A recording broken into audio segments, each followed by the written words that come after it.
I wanted to acknowledge the interpreters, actually, who have been doing an awesome job. Everyone give them a round of applause. Aren't they amazing? I know that's Laura in the audience, and I didn't catch her name.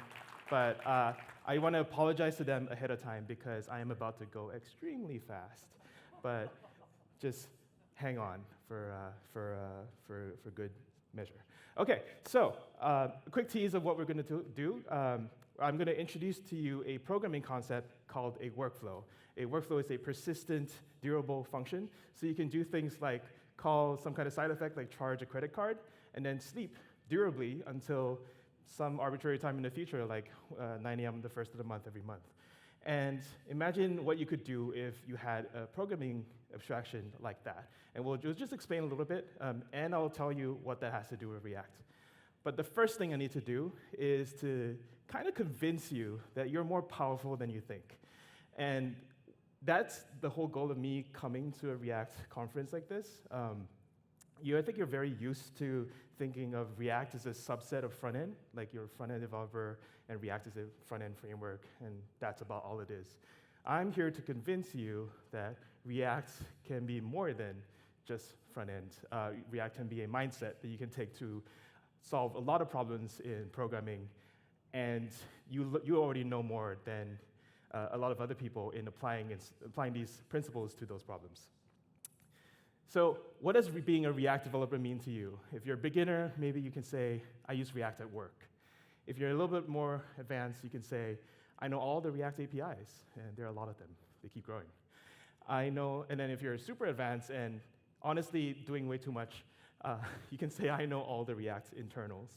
I'm here to tell you about one more level, which maybe is interesting to you. And I want to push you, basically, to say, I can apply React's principles to solve problems.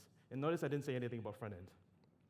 OK, so hi, I'm Swix. I was software engineer at 2 Sigma.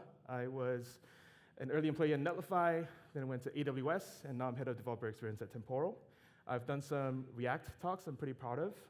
You can follow this up later on, and I'll be happy to tell you about them. But mostly, I'm here because of a tweet made by Guillermo Rauch, the founder of Vercel and Next.js, and a surprising amount of things in the JavaScript ecosystem, because he woke me up to the comparison between Temporal and React. He says, Temporal does to backend and infrastructure what React did to frontend. And I was like, what are you talking about? And then 2 years later, I realized what he was saying, which is very common with Guillermo's tweets. So this is Temporal, React for the backend. You don't have to take notes. The slides and all the notes, all the bullet points are already up on my website. So you can just take it in because I have a very strong message for you, but also there's just a lot of information. So just don't get lost in the details. Just absorb the overall message. What is Temporal? Temporal is the open source runtime for managing distributed application state at scale. Lots of words. Why is it important? Because the most valuable mission-critical workloads in any software company are long-running and tie together multiple services. Temporal came out of Uber as an open source project. It's been used at Checker, Netflix, which is losing subscribers today, apparently. Check the stock. And, Snapchat, Stripe. There's just a lot of very interesting use cases that come out of a very useful programming extraction that I just showed you. So we'll talk a bit more about that. But I'm going to tell you, it's a very difficult story to tell, so I'm going to try a 5-act structure today. It's the first time I've been trying this, so play along.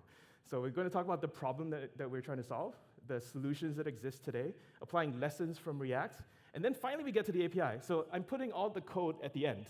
Just stay with me, because I want to stay high level, I want to talk about architecture, I want to talk about principles. And then finally we'll talk about the results, which is going to seem a bit braggy, but that's how I sell people. So part 1 is the problem. So how would you write these? I'm picking like 3, not precisely these companies, but just these problems that they face. Like YouTube, all right, video upload, social network, Uber, driver matching in marketplace, Twitter, but specifically Twitter Blue, and specifically one feature of Twitter Blue, which I'm going to talk about later. So YouTube, all right, I want to make YouTube. So easy. Go onto YouTube and learn how to build YouTube. Look at all these amazing tutorials, right? 200,000 views on let's build a YouTube clone with React.js for beginners, 50,000 views on fully functional YouTube clone, React, Redux, Firebase. That's all there is to it. It's 3 hours, 6 hours, and you're done. I suspect that you know it's not quite that simple. The YouTube core media pipeline actually goes into a lot of detail on this. There's actually a small little YouTube video I found that goes into a little bit of the backend. First, you have to upload, you have to analyze the metadata, you split it up into chunks, process the chunks in parallel, stitch it back, notify subscribers, captions, thumbnail, recommendations, all to scale at 30,000 hours of video per hour. It is the largest media platform on earth.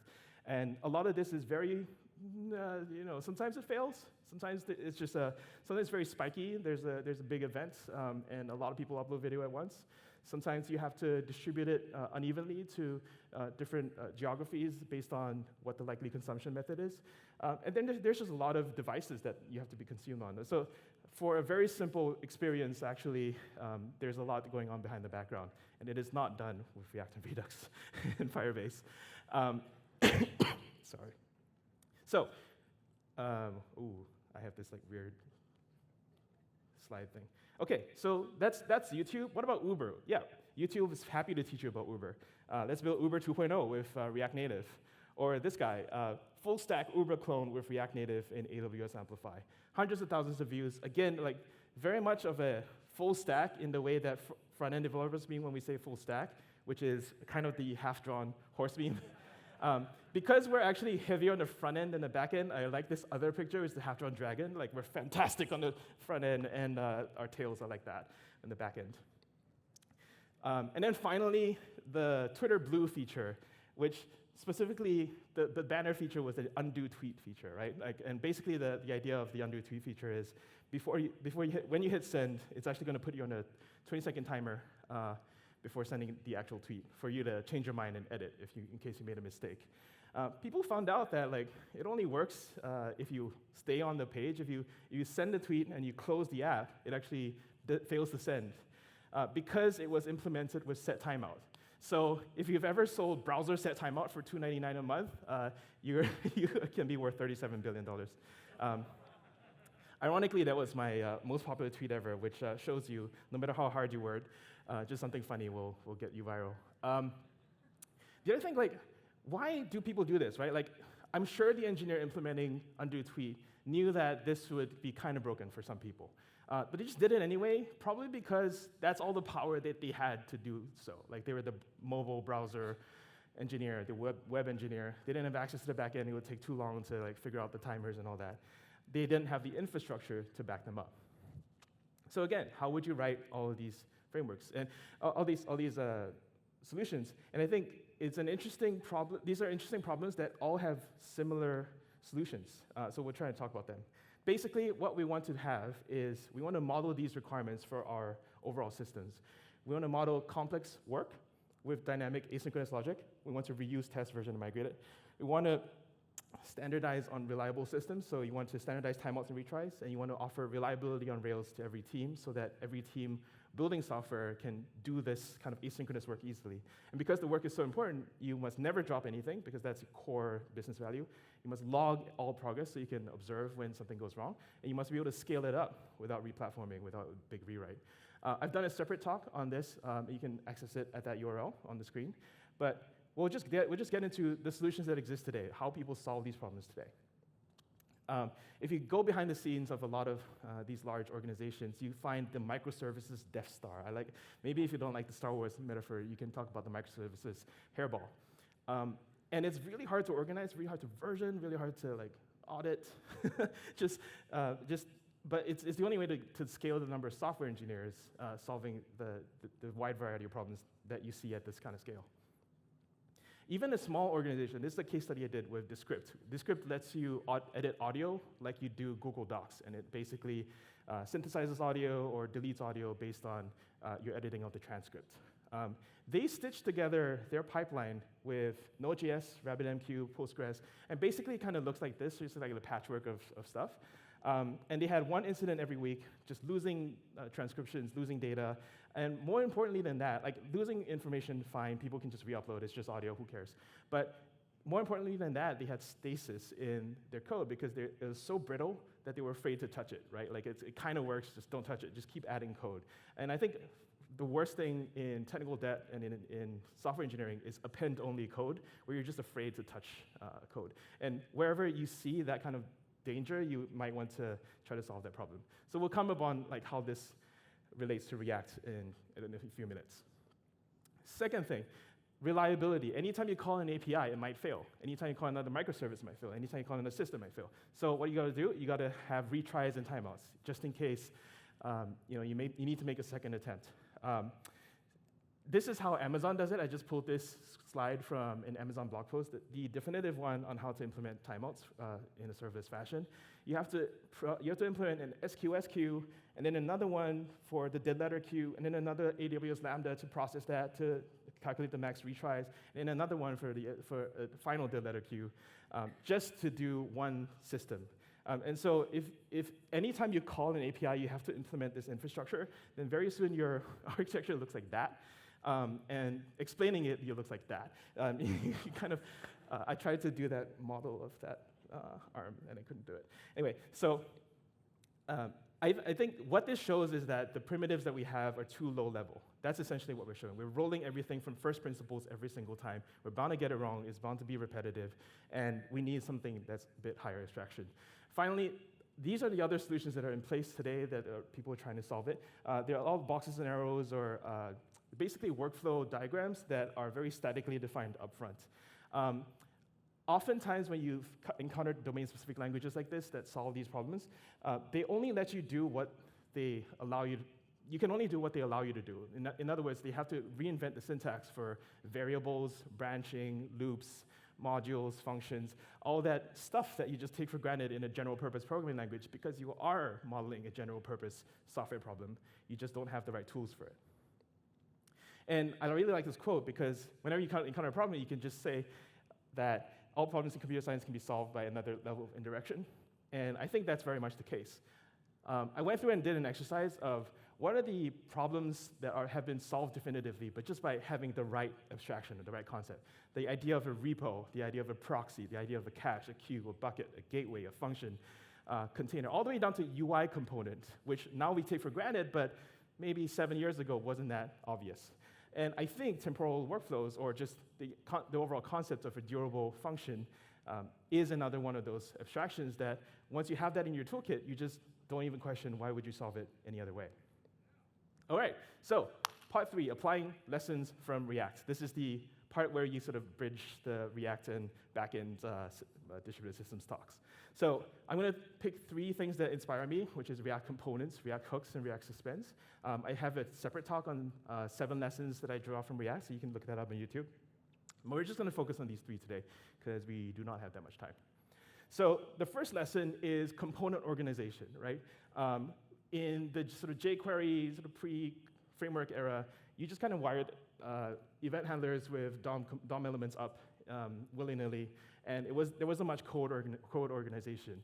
React's insight, and other frameworks like it, was to organize things in composable components and orchestrated by a central engine, right? For React, it's the central React runtime, and for Temporal, it would be the Temporal server. The other thing that I think React really taught people was how to think in React, to take a problem like, here's the spec that we want, here's the design that we want to achieve, and here's how to break it down into individual little elements that become tractable, like it makes sense how to organize that code. And I think everyone here probably knows how to do that because that's a fundamental way of learning React.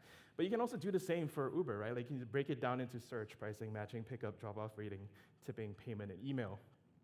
And imagine that each of these are individual teams. And then imagine the complexity that comes along with all the things that can happen along the way in a regular trip. And understanding that every time you cross system boundaries to call a different microservice, to call a different team's code, they may have uptime issues, they may have reliability issues.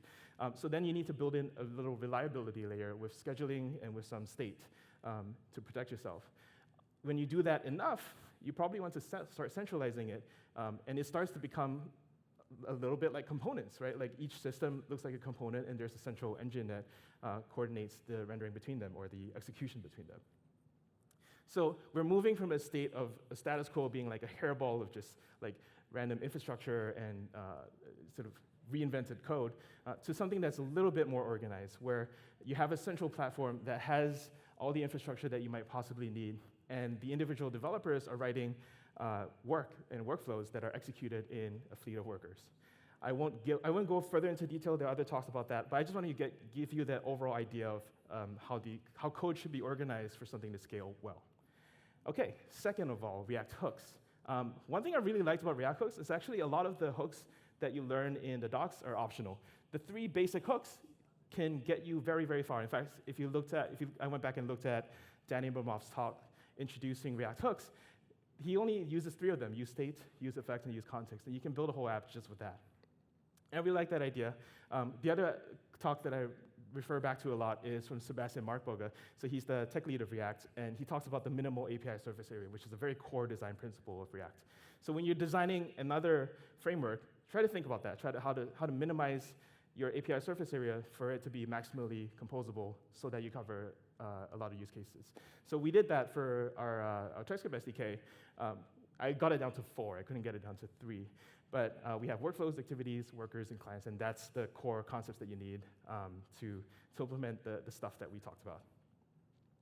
And then one more lesson from React hooks: composability is key. I think a lot of people might have come across this image where the concerns for different behaviors might be separated throughout a component, and hooks let you group them together in reusable fashion. And I think that's something that's really useful for optimizing for change. Like, it helps you to make your code easy to move around so that you don't have append-only code. You don't have that feeling where you're afraid to touch your code because, like, hey, it works, just don't touch it.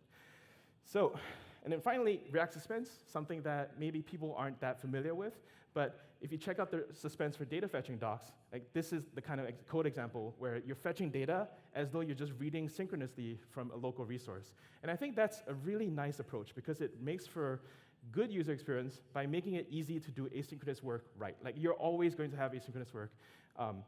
People screw it up when they implement it from first principles. Like, let's have a framework like React Query, like the suspense for data fetching, data layers, and let's just do it right.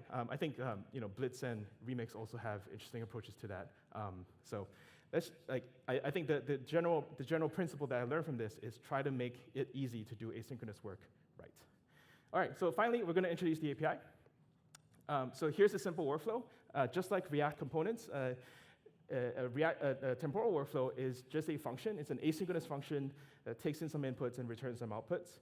Inside of a workflow, you're allowed to do some certain stuff. So for example, we can call an activity. Here I'm calling an HTML API, an HTTP API inside of another function that we call an activity, and that activity is called inside of a workflow. Why 2 functions? Good question.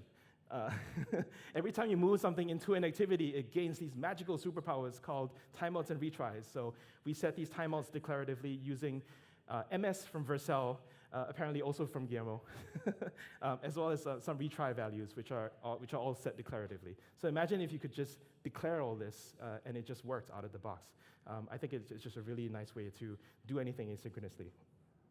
All of these are persisted, by the way, so in case your system went down in the middle of the process, it's all saved to the database, so if you just bring it back up again, it just carries on from where it left off, so which something I really appreciate about these durable systems. All right, sleep timers. So the other, once you have timers for timeouts and retries, why not implement them for arbitrary logic? So here we have an installment workflow option, so we charge an amount, wait for 30 days, and charge another amount again. And that 30-day timer is a durable timer, which in other words means that we can kill the workflow, we can kill the server, and bring it back up again, and it would still continue to work. It would also be able to take up the entire volume of this room and millions of other concurrently executing functions, and be able to execute in sequence. Like, it distributes work very smoothly. So implementing a monthly billing workflow, this is the teaser that I had at the start of the presentation. If you were just to do like a monthly subscription workflow, this is pretty much all you have to do. You just have an infinite loop, charge a card, and then wait until the next period to charge again. There's separate APIs to cancel your subscription, in case you were worried about that, of course. Finally, anything that's long running, you probably need to update to respond to things in real time. So there's a mechanism for that called a signal, where you can send in data into a long-running workflow. And if you look at this, this basically is an event handler, right? And this basically is local state. So it looks a lot like a React component in the sense of having local state, reacting to it, and then having the render, air quotes, render, respond to that by executing with the new amount when it comes time to execute. So I really like that API. Finally, I want to shout out, this is a new part of my talk, which is the condition timer. I really want to shout it out because Mark Garrison is the audience, hey!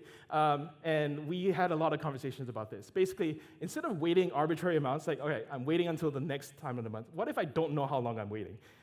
Why can't I just wait on arbitrary conditions, like wait for counts to be more than 3, or wait for x to be equals to true, whatever. Just wait for some predicate to be true, and then execute, right? And have the whole thing be durable. Have an optional timeout at the end, so in case like you're kind of racing time against some condition, you can kind of put that there as well. What can you do with this construct? It's kind of really up to you. We have a few examples in the docs, but these are new primitives that you can kind of play with once you have a system that you can really trust. This condition API is, so Temporal does the backend version of this. If you want it in the front end, it's actually available in Redux Toolkit right now with the action listener middleware package. And Mark can tell you more about it if you're interested in using this on the front end and the back end. Okay, why do we focus on all these little primitives? Because real life scenarios are kind of like this. These are the requirements that I had, right? And one of my favorite party tricks is to just take all these requirements and within 30 minutes, write a whole workflow that reflects all these requirements of like building cycles and like changes to building cycles and being able to observe them and being able to change them halfway and version them and test them. And it just kind of looks out that kind of code.